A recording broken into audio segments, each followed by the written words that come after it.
हार्दिक स्वागत है आपका आपके अपने चैनल हिंदू धर्म ज्ञान का सागर में। अगर आप मेरे चैनल पर नए हैं तो लाइक एंड सब्सक्राइब करना न भूलें। आज मैं आपको एक पौराणिक कथा सुनाऊंगी, लक्ष्मी जी की अंगूठी। एक निर्धन व्यक्ति था। वह नित्य भगवान विष्णु और लक्ष्मी की पूजा करता। एक बार दीपावली के दिन भगवती लक्ष्मी की श्रद्धा भक्ति से पूजा अर्चना की। कहते हैं उसकी आराधना से लक्ष्मी प्रसन्न हुई। वह उसके सामने प्रकट हुई और उसे एक अंगूठी भेंट देकर अदृश्य हो गई। अंगूठी सामान्य नहीं थी।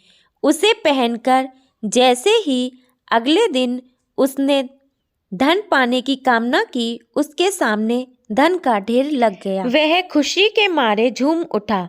इसी बीच उसे भूख लगी तो मन में अच्छे पकवान खाने की इच्छा हुई। कुछ ही पल में उसके सामने पकवान आ गए।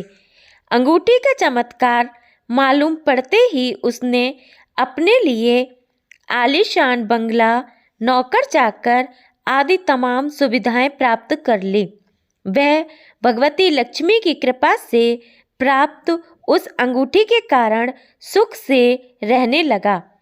अब उसे किसी प्रकार का कोई दुख, कष्ट या चिंता नहीं थी। नगर में उसका बहुत नाम हो गया।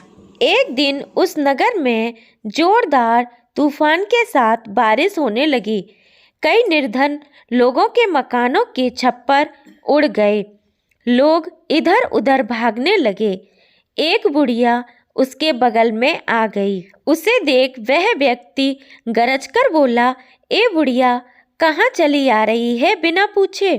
बुढ़िया ने कहा, कुछ देर के लिए तुम्हारे यहाँ रहना चाहती हूँ। लेकिन उसने उसे बुरी तरह डांट डपट दिया। उस बुढ़िया ने कहा, मेरा कोई आसरा नहीं है। इतनी तेज बारिश में कहाँ जाऊंगी? थोड़ी देर की ही तो बात है।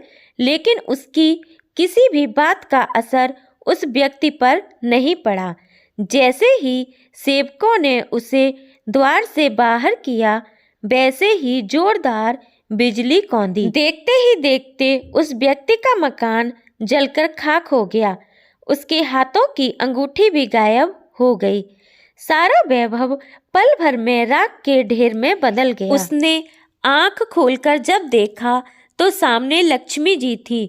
जो बुढ़िया कुछ देर पहले उसके सामने दीनहीन होकर गिड़गिड़ा रही थी, वही अब लक्ष्मी जी के रूप में उसके सामने मंद मंद मुस्कुरा रही थी। वह समझ गया कि उसने बुढ़िया को नहीं, साक्षात लक्ष्मी जी को घर से निकाल दिया था।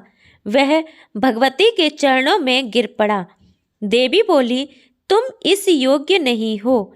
जहाँ निर्धनों का सम्मान नहीं होता, मैं वहाँ निवास नहीं कर सकती। यह कहकर लक्ष्मी जी उसकी आंखों से ओझल हो गई।